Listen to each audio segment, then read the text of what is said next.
Alright, so let's get back to this DC multiverse. And then you got this Batman figure. And I was like, well, I got so many Batmans, it's pretty hard to get excited about Batman unless he's like a Batman that just really stands out on your shelf. This one doesn't. And I thought for sure that I had this Batman already in DC Collectibles. If I do, I couldn't find it.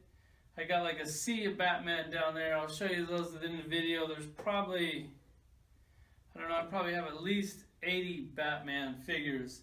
And this toy, man, like, I know, like, I bag on DC Multiverse a lot. And then when I try to say that DC Multiverse is not that bad, then everybody in the comments has to tell me, no, they're actually that bad. Well, this Batman, he doesn't look that bad.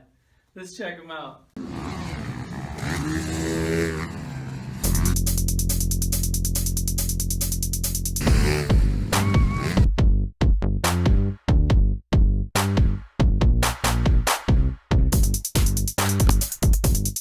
Alright, so here's this Batman standing about 6.5 inches tall, and we're going to do this video really quick, and then I'm going to piggyback on the last video because I didn't know where some shit went for my Hide Your Shoulder 2-pack.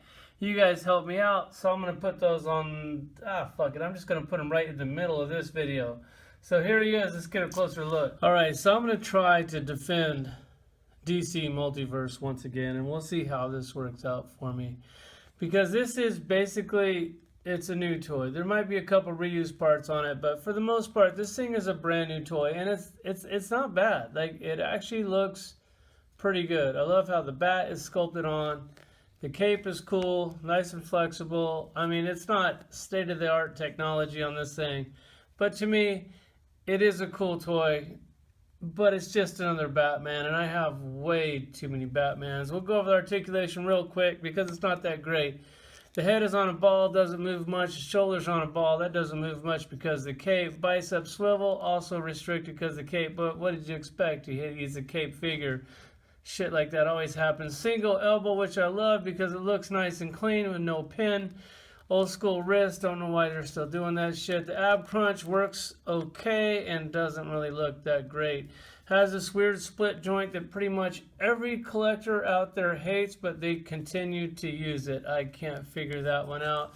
Legs go back and forth, no big deal, real basic. Thigh cut here, which it looks horrible when you twist it, not digging that at all. Single knee, which same shit they've been doing. Down here on the ankle, it has a hinge, which they're always really stiff. They barely move, and no pivot. So there he is. I'll give you a close look at him. He's no big deal. He's another Batman. He's not horrible. Let's do some comparisons. Okay, so before we do this video, I'm going to ask you guys a question. Which is better? A toy that is basically all new, a new costume, new sculpt, or a bunch of repainted Marvel Legends shit that they just keep doing over and over again? For some reasons, Marvel Legends is slightly better, and it's just repainted shit. I can't figure this out. So you get like a new sculpt, which looks a little off, and then you get a bunch of repainted stuff, which actually looks pretty good. So in my last video, I had a question. Where does that vest go? You guys say Captain America.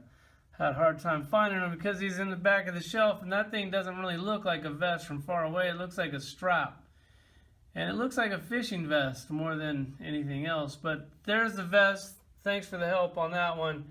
And then I said this head here, where does it go? Well, they've used it a few times. Radioactive Man, Drax, comic book Drax, and then Luke Cage. And here's the thing with Luke Cage, and the camera might get a little wobbly. The beard on Cage is sculpted on. So you guys that were saying it's Luke Cage, well, it is Luke Cage. It's the same head, but that beard is sculpted on. You can kind of see like the detail of it. So there he is. There's the Batman. There's a comparison. Like promised, let's get to that Batman collection because it's pretty freaking big. And it's in a few different spots in the toy room. So, okay, so I'm going to do this all in one video. I'm going to attempt to show you all the Batmans in the toy room in about 3 minutes. so it might get a little wobbly or a little blurry. There's the DC Icons Batman. Here's the Batman animated collection. Tons of Batmans right here. If you jump to the top shelf, there's like the old 4-inch Batman stuff up there. And there's, I think way back in the corner is like the old like 4-inch movie stuff. You can see the tumbler kind of up there, but not really. And if you come around here, go to the bottom shelf, this is where the majority of the Batman figures are. They go all the way back. There's at least 80 Batman figures here. Just trying to show you real quick for this video doesn't waste more time than it has to. So tons of Batmans back there. There's another one here. We got some more down here for like the Multiverse. I don't know. Like, you know, the collection grows in weird areas, so you kind of like start putting shit where it doesn't really belong. And then of course I had all this Batman stuff down here. This is the stuff from the Batman, the big playset. Love that thing. The best playset ever of all time with the old movie Batmans. I mean, those movies weren't great, but I thought they were great at the time. I was just so happy to get Batman movie. I really didn't care. And then here's some more Mattel stuff, not the Bat, of course. And then I got to mix in with some Mafex Batmans. So there's a ton of Batman down here. Really love that Bat. Looking forward to that Batmobile that Mattel's making. And then I got Multiverse Batmans up here. I'm trying to think if that's it. Even if that's not it, I'm sure that's enough Batman. Thanks for watching.